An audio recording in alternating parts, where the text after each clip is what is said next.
In this video, we're going to give you an all things nutrition review of what the Vampire Diaries actor Ian Somerhalder eats in a day as recounted in his video for Harper's Bazaar. Stay tuned to find out what Ian eats for breakfast, lunch and dinner and my thoughts on it as a registered nutritionist.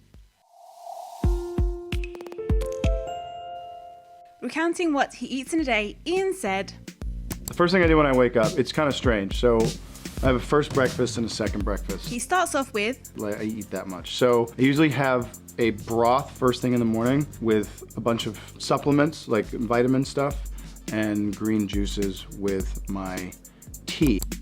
Why the vitamin supplements, Ian? Most people do not need to take vitamin supplements and can get all the vitamins and minerals they need by eating a healthy, balanced diet. Multivitamins contain vitamins and minerals that are essential to your health created synthetically in laboratories. Multivitamins aren't right for everyone and may even harm some individuals if taken for a long period of time. However, certain populations may benefit from multivitamins such as vegans and vegetarians. As vitamin B12 is only found in animal foods, you're at higher risk if you follow a plant-based diet. You may also be lacking in calcium, zinc, iron, vitamin D and omega-3 fatty acids. But you can get the nutrients you need if you plan well and eat a varied, balanced diet. Now the green juice. Green juice is one of the biggest health and wellness trends of the last decade. Green juice enthusiasts claim that the drink offers numerous health benefits including improved digestion, weight loss, reduced inflammation and boost immunity. Green juice is usually made from ingredients such as celery, kale, Swiss chard, spinach, wheatgrass, cucumber, parsley and mint. So Ian will be getting some vitamins and minerals from the green juice, but will be lacking certain important nutrients like fibre. Although green juice is often marketed as a cure-all with exceptional healing powers, it gives you nothing that you can't get from eating whole vegetables and fruits. As such, the drink is largely overhyped. Then he says, with my tea that I then whip in the NutriBullet with coconut oil and cacao and salt, believe it or not. Let me start with the coconut oil. Coconut oil has grown in popularity in recent years amid claims that it can do everything from supporting weight loss to slowing the progression of Alzheimer's disease.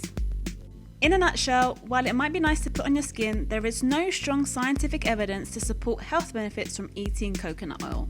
Coconut oil is very high in saturated fat. UK and major international health organisations have concluded that there is a link between high saturated fat intakes, raised blood cholesterol, and increased risk of heart disease. So it's definitely not a good thing to be adding it to everything and anything. If you like the taste of coconut oil, it can be included in the diet but in small amounts and not very often. He is still on breakfast and goes on to say, "I don't eat a lot of meat, so I substitute it with fish. So I have to eat like 2 giant handfuls of nuts, walnuts or cashews or pecans or Brazil nuts." 1 handful of nuts would be good enough, Ian, to get the beneficial vitamins and minerals and healthy fats. So after having the fish, he has 2 giant handfuls of vegetables. So this is good. Ian is getting a good source of protein from the fish and vitamins and minerals and fibre from the vegetables.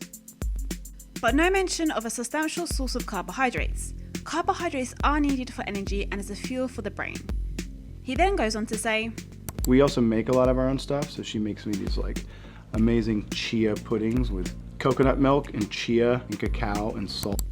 Let's have a look at the chia seeds in the chia pudding that Ian has.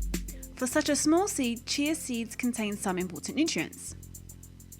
Ian will be getting fibre, which will help him keep fuller for longer, omega-3 fatty acids, which are known for their anti-inflammatory effect, and a good source of plant protein. This will be good for Ian as he does not eat too much meat. The chia seeds are also rich in minerals such as calcium and magnesium.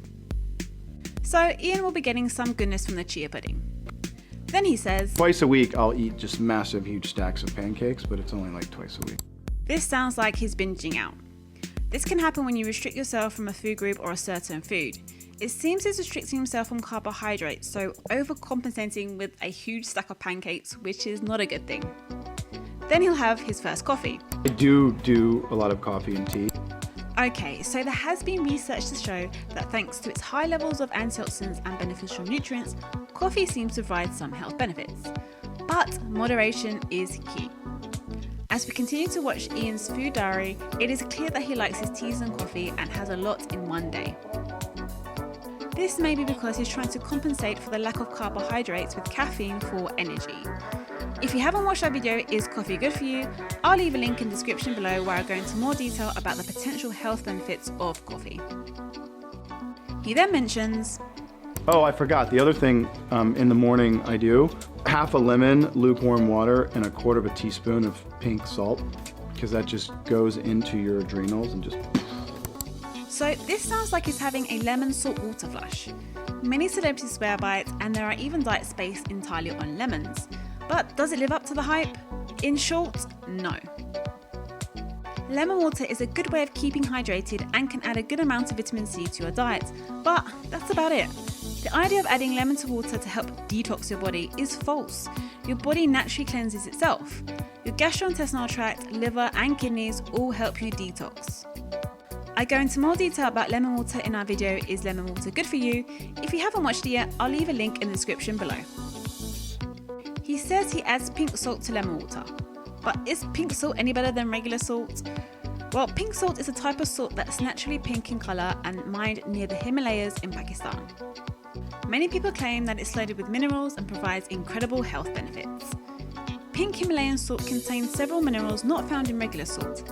However, these minerals are found in very small quantities and unlikely to provide any health benefits.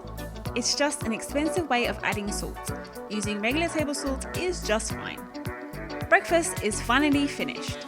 This is all consumed between 6 to 8 a.m. in the morning.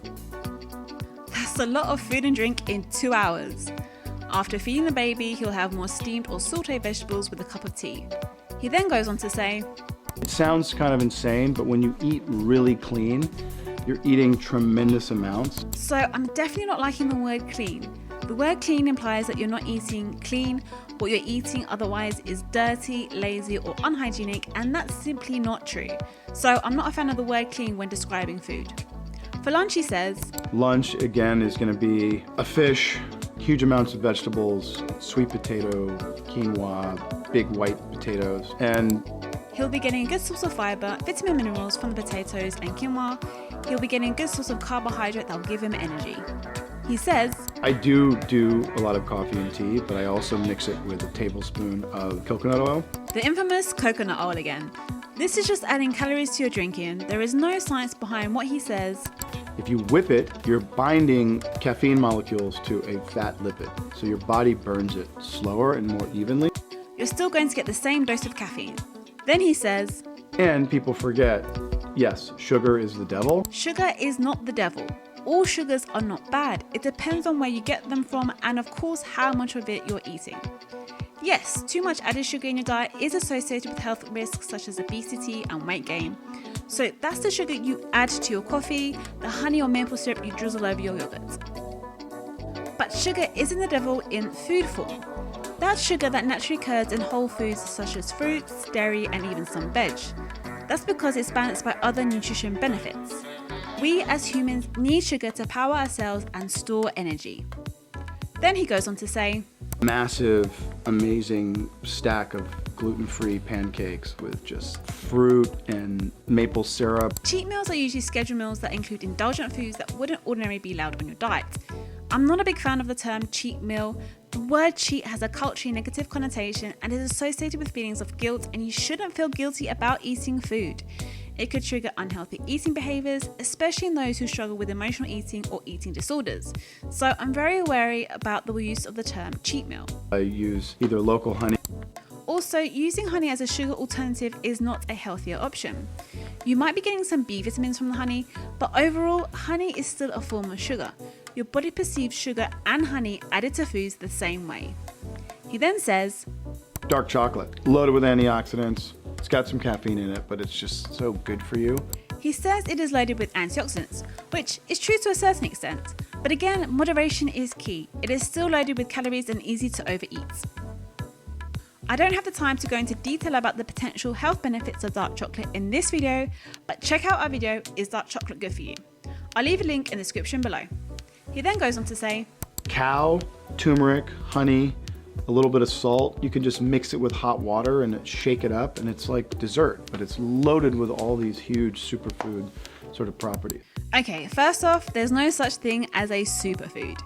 Calling a food a superfood is something between wishful thinking and really effective marketing. There is no specific definition of a superfood and no way of testing whether a food is super or not. For dinner, he says, dinner again is super crazy healthy starches. Potatoes, sweet potatoes, yams, quinoa, gluten-free pastas, fish, vegetables. This meal seems balanced enough. Ian will be getting the macronutrients, so that's the fat, protein and carbohydrates, and micronutrients, so that's all the vitamins and minerals. But fish again, that's a lot of fish in one day. Ian regularly eats a lot of fish, but should avoid eating these 5 fish regularly. That's sea bream, sea bass, turbot and halibut. This is because they contain levels of certain pollutants. I also noticed that he mentioned gluten-free pasta. A gluten-free diet is the only option for people with celiac disease and severe gluten intolerance. But now, many people without this condition are going gluten-free because they believe it's a healthy option. There is little scientific evidence that a gluten-free diet is helpful for anyone without celiac disease or gluten intolerance. He ends by saying, That's it. That's everything I eat in a day, which should probably be 5 days. I agree with him there. It seems to be a lot of food in one day. Overall, All Things Nutrition gives Ian's diet a 5 out of 10. Ian's diet is not balanced. He has a lot of caffeine from all the coffees and teas he drinks, and he adds cacao to drinks. He has fish 3 times a day. Although fish is a good source of protein, vitamins and minerals, having too much of it can increase your pollutant levels, which is not good. All in moderation. Based on what Ian recounted on what he eats in a day, I would say that his salt intake may be high, as he tends to add salt to his drinks and dishes, which in the short term could cause bloating and some symptoms of dehydration, and in the long term can increase the risk of developing heart disease. Just because it's right for Ian doesn't mean it's right for you. It's important to eat in a way which is right for you. Remember, we're all unique and therefore there is no one size fits all. If you enjoyed this video, hit the subscribe button for more videos like this. Stay happy and healthy!